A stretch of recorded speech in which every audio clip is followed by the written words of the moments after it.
broader pursuit of stability between the United States and Iran.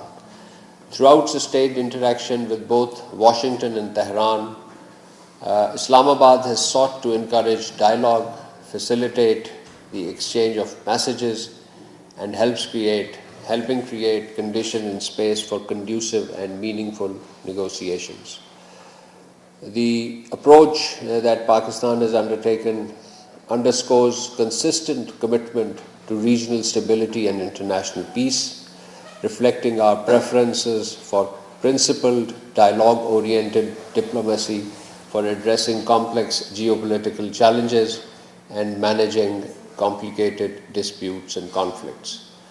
In this context, under the leadership of Prime Minister Mohammad Shahbaz Sharif and with active engagement of Deputy Prime Minister and Foreign Minister Senator Mohammad Ishaq Dar and Chief of Defence Staff and Chief of the Defence Forces and Chief of Army Staff Field Marshal Sayyid Asim Munir, Pakistan has maintained open channels of communication with the concerned parties as part of our facilitative and mediatory role.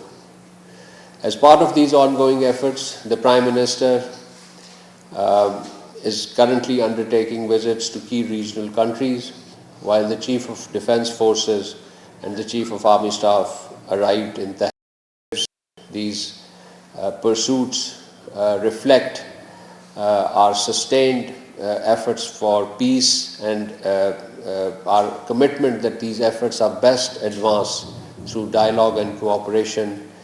And this has been a fact which has been acknowledged in diplomatic circles around the world for Pakistan's constructive and stabilizing contributions. The Prime Minister's visit to the three countries has strong bilateral content as well, and I will mention that aspect later. But before embarking on this visit, the Prime Minister undertook intense diplomatic exchanges with his counterparts across the globe. This was in start before the Islamabad peace talks, and these exchanges continued after the talks. Earlier, before the start of these peace talks, the Prime Minister received a telephone call from the Federal Chancellor of Austria, His Excellency Christian Stocker. They held a warm telephone exchange. This was on the 9th of April. The Prime Minister appreciated Austrian Chancellor's strong message of endorsement and support for Pakistan's peace efforts that have helped the US-Iran ceasefire, as well as for ensuring resumption of negotiations between the two sides. Both leaders stressed upon the importance of ensuring that ceasefire be upheld and strengthening the prospect of successful negotiations. The same day, the Prime Minister received a telephone call from His Highness Sheikh Tamim bin Hamad Al Thani, Amir of the State of Qatar.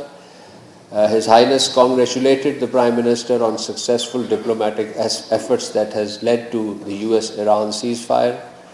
The two leaders expressed the hope that through concerted efforts, peace would return soon to the entire region. The same day, that is on the 9th of April, the Prime Minister received a telephone call from His Excellency Friedrich Merz, Chancellor of the Federal Republic of Germany. The German Chancellor expressed strong endorsement to Pakistan for our role in these peace efforts and for the holding of ceasefire between US and Iran and on the start of negotiations. Both leaders expressed serious concern over the ongoing hostilities in Lebanon and hope that the peace returns to the entire region. On the 9th of April, the Prime Minister also received a telephone call from the Prime Minister of Italy, Her Excellency Giorgia Meloni. The Prime Minister Meloni appreciated Pakistan's successful diplomatic efforts aimed at facilitating the talks and acknowledged and congratulated Pakistan for hosting these talks. The two leaders also discussed Lebanon and agreed the need for coordinated international efforts to prevent further attacks against that country. On April 10, our Prime Minister received a telephone call from the Prime Minister of United Kingdom, His Excellency Keir Starmer. The Prime Minister Starmer deeply appreciated Pakistan's effective diplomatic efforts and facilitated the Prime Minister on hosting peace negotiations in Islamabad, and he offered his best wishes for the success of this endeavor. Ladies and gentlemen, on 13th April, the Prime Minister received telephone call from the Prime Minister of Japan, Her Excellency Sanae Takaichi. Appreciating Prime Minister's diplomatic role in facilitating the ceasefire, the Prime Minister of Japan expressed her country's full support for the peace process and its importance in regional stability and particularly global energy security. The same day, the Prime Minister received a telephone call from the Canadian Prime Minister, His Excellency Mark Carney. He congratulated Prime Minister Shehbaz Sharif on our peace efforts and offered complete endorsement of Canada for Pakistan's role towards de-escalation and regional peace and security. Ladies and gentlemen, eventually these peace talks did take place and were extensively covered, and I thank the media colleagues for their attention, their responsibility, and their dedication with which they covered these talks. As you know, the respective delegations were headed by the Vice President of the United States, His Excellency J.D. Vance, and the Honorable Speaker of the Iranian Parliament, Mr. Mohammad Bagher Ghalibaf. They were in Pakistan from 11th to 12th of April. Before embarking on peace talks, the two delegations called on the Prime Minister, Mohammad Shehbaz Sharif, separately. We issued brief press readouts of these meetings. The talks continued for 21 hours. That is the duration of actual negotiation. Overall, the process continued for well above 30 hours if you count the movement of the delegations and the momentary breaks for meals and coffees and so on. So as such, the entire negotiation process was intensive and extensive, both in terms of scope and timelines. The Deputy Prime Minister and Foreign Minister, along with the Chief of Defence Forces and the Chief of Army Staff, helped mediate several rounds of intense and constructive negotiations. You would recall that in his remarks at the conclusion of these talks, the Deputy Prime Minister, Senator Mohammad Ishaq Dar, had expressed hope that the two sides would continue with the positive spirit to achieve durable peace and prosperity in the entire region and beyond. It is imperative that the parties continue to uphold their commitment to ceasefire. The DPM has also reiterated that Pakistan has been and will continue to play its role to facilitate engagement and dialogue between the two countries in the days to come. And indeed, these words of the Deputy Prime Minister are being upheld now that our Chief of Defence Forces arrived in Iran yesterday, and our Prime Minister has embarked on a 3 countries visit. Let me reiterate that the visit to Saudi Arabia and Qatar has, of course, a very strong bilateral component as well. The Prime Minister visit to the 3 countries is from 15th to 18th of April 2026. The visit to Saudi Arabia and Qatar are in the bilateral context. As I mentioned, you would see the press readouts as the meetings progress. The visit to Turkey is in the context of the Antalya Diplomacy Forum, where the Prime Minister will participate in a high-level panel discussion alongside with the world leaders, and he'll present Pakistan's perspective. Last evening, Prime Minister Mohammad Shehbaz Sharif called on His Royal Highness Prince Mohammed bin Salman bin Abdulaziz Al Saud, the Crown Prince of Saudi Arabia. The Prime Minister expressed full solidarity and support for the Kingdom of Saudi Arabia in the wake of recent regional escalations, and he appreciated Saudi Arabia's exemplary restraint demonstrated throughout the conflict, and indeed exemplary patience. The Prime Minister shared with His Royal Highness the recent developments related to Pakistan's peace efforts that led to the US-Iran ceasefire and the recently held Islamabad talks between US and Iran. His Royal Highness, the Crown Prince, appreciated Pakistan's constructive role in the peace process. The Prime Minister expressed his sincere appreciation for His Royal Highness the Count on the Kingdom's consistent support to Pakistan's economic stability. Both countries enjoy a unique relationship, as you know, and there was we both have strong strategic defense partnership under the Pakistan-Saudi Arabia Strategic Mutual Defense Agreement.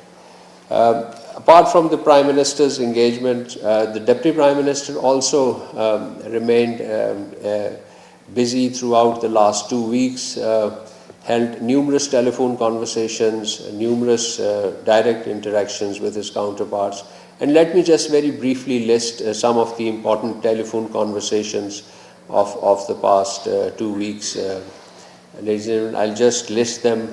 There was a common message of support for peace efforts and our advocacy for the settlement of all outstanding disputes, as well as our mediatory efforts between the relevant countries. So on the April 2nd, the Deputy Prime Minister spoke with the Foreign Minister of Egypt, Turkey and Uzbekistan. On April 3, he spoke with the Foreign Minister of Saudi Arabia. On April 4th, he spoke with the Foreign Minister of Bahrain and Egypt. On 5th, he spoke with Iran and Saudi Arabia again. And on April 6th, he spoke with the Foreign Ministers of Japan, Portugal, the UK and Canada. On April 7th, he spoke with the Foreign Ministers of Egypt, Bahrain and Norway. On April 8th, he spoke with the Foreign Ministers of Saudi Arabia, Egypt, Turkey, Qatar, the European Union High Representative for Foreign Affairs and Security Policy, Foreign Ministers of Morocco, Spain, Kuwait and Canada. So there were around 8 or 10 telephone calls on April 8th. The Uzbek Foreign Minister, again with the EU High Representative, South African Foreign Minister, Azerbaijan's Foreign Minister and UK's Foreign Secretary. So these were the intense diplomatic exchanges that took place between the two sides. On April 10th, the DPM spoke with the Foreign Minister of France, Netherlands, Egypt, Saudi Arabia and Turkey. And on April 13th, he spoke with the Foreign Minister of China and the UK British Foreign Secretary. On April 14th, he spoke with the Foreign Ministers of Canada, European Union, Kuwait, Romania, United Nations Secretary General Antonio Guterres, and the Foreign Minister of Turkey. So ladies and gentlemen, between a week prior to the Islamabad peace talks and 3 days subsequent to these peace talks, you could count the number of telephone calls which demonstrate our very active involvement in the facilitatory and mediatory roles, and then taking our important partners across the globe into confidence on these peace talks. Moving on to the other subjects, let me very briefly go on to the situation in the Middle East, where this week, on the 7th of April, late last week, we expressed our strong condemnation on storming of Al-Aqsa Mosque by the Israeli occupation forces. And on 9th of April, we strongly condemned the Israeli aggression against Lebanon. We termed such actions as undermining international efforts aimed at promoting peace and stability in the region. And of course, Israeli attacks against Lebanon constitute a grave violation of international law and fundamental humanitarian principles. Another very important event of the last week, which I would want you to take note of, was the 45th meeting of the Council of the Regional Anti-Terrorism Structure, the SCO RATS, the Shanghai Cooperation Organization meeting. Pakistan is currently holding the chairmanship of this group, SCO RATS as it is acronymed. We successfully chaired the 45th Council meeting that was held in Tashkent last week. Our Director General for Counterterrorism, Faria Bukti, is our lead on this forum. On April 3rd, the RAT Council, the SCO RATS Council, conducted detailed deliberation focusing on regional security. Several reporting documents of the SCO RATS were adopted, including the document which would be submitted to the councils of the heads of member states of the SCO. The council expressed concerns over the developments in the Middle East. It also highlighted the persistent threat posed by terrorist groups in Afghanistan and stressed the need to strengthen cooperation in joint efforts to counter terrorism. It was agreed that the next SCO RATS meeting will be hosted by Pakistan in September. As a frontline state against terrorism, Pakistan continued to make significant sacrifice to ensure regional and global security and remains committed to working with our international and regional partners to advance collective counterterrorism efforts in accordance with the SCO principles, international law, and the UN Charter.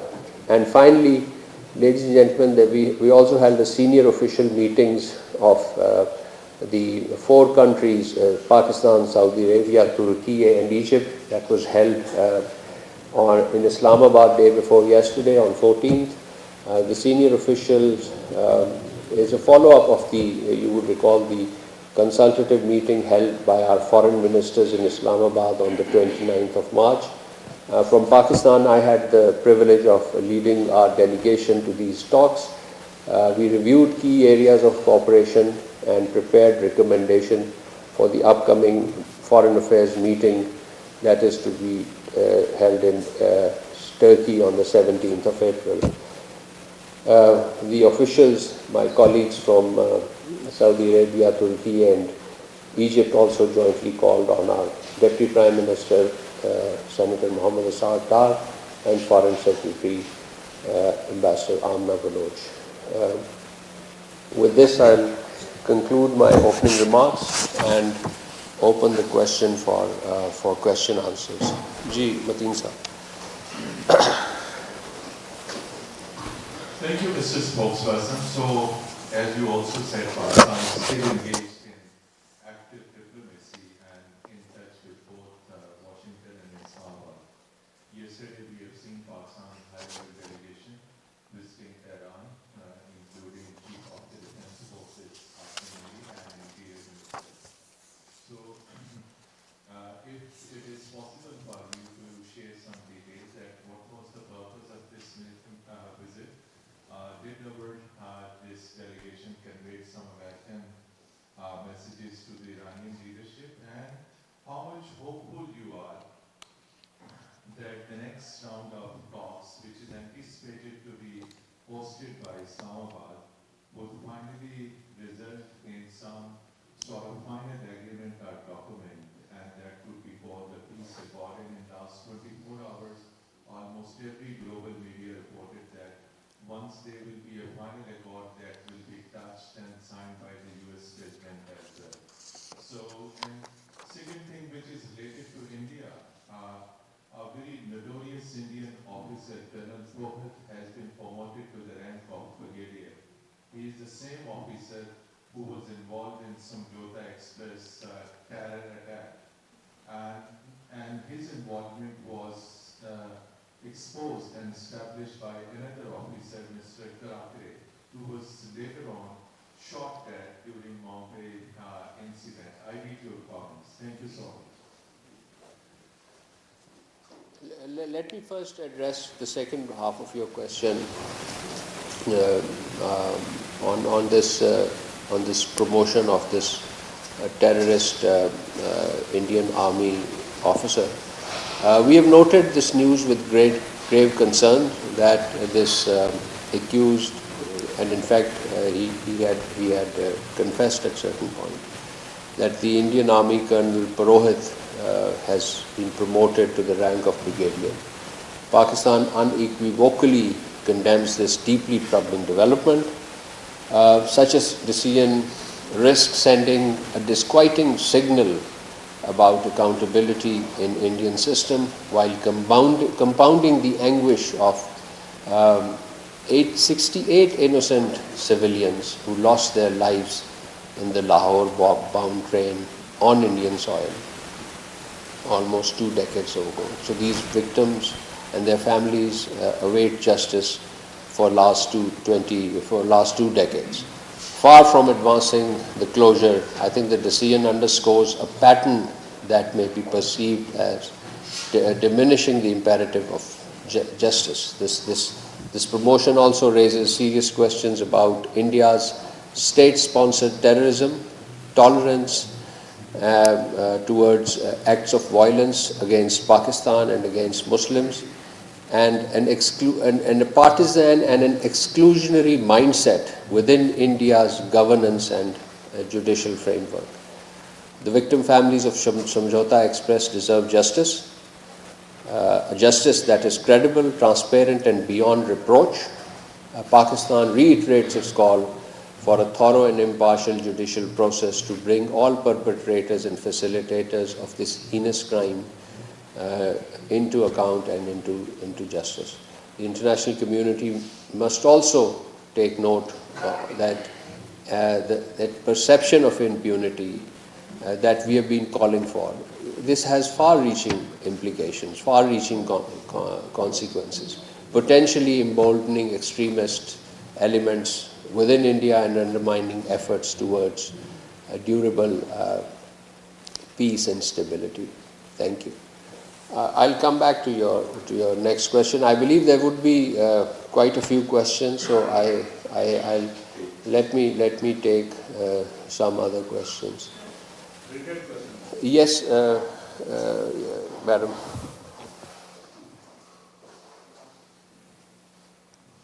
Madam को दे दें, फिर आपसे आपके पास.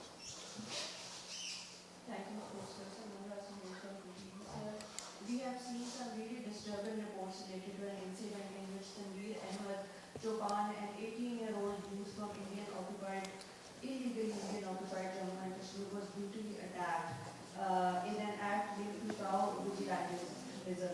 According to the latest reports, the victim's body has not been recovered and is feared to have been drowned. What do you have to say about this brutal incident? We can come back. Yes, we have also seen this report. It emerged yesterday. We strongly condemn this heinous incident, which is part of a broader, deeply troubling pattern of hate-driven violence in India, where religious minorities are increasingly targeted by extremist elements operating with complete impunity. Such acts of so-called cow protection, it's done as you mentioned, cow vigilantes, cow protection, killing innocent people, lynching them in public. This is a very medieval and an ancient practice which is going on in a country which masks itself as the world's largest democracy. So this licensed brutality is extremely disturbing. This vehicle for intimidation and violence, raising serious concerns about the protection and fundamental rights and the rule of law. The extremism of this menace, its import into Indian illegally occupied Jammu and Kashmir. It always existed in India, but now it is in this Indian illegally occupied territory of Jammu and Kashmir, adds yet another dimension to the already grave human rights situation in the occupied territory, where Kashmiris continue to be subjected to systemic marginalization and repression. The international community, we call upon them to take cognizance of this growing pattern of vigilante violence and its implication for human rights. We reaffirm our steadfast support for the people of Indian illegally occupied Jammu and Kashmir for their fundamental rights, including the right to life and dignity. And this licensed brutality in India, this lynching of Muslims, must end. Ji Prasasa. Thank you so much, Excellency. Obviously, we have plenty of questions about this talk process. But my question is something that developed this morning, that there has been introduced a bill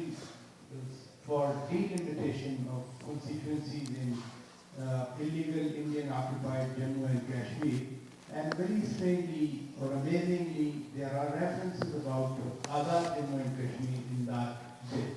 So my question is, what do you comment about this development, and whether this development is to detract Pakistan from what spokesperson of White House, Caroline Levitt, expressed feeling of President Trump that Pakistan has proven a great mediator. So is it to detract Pakistan from doing a noble job of bringing peace and tranquility in the world? Thank you, sir. This is again an emergent development. We have seen these media reports, the tabling of delimitation bill 2024 at the Indian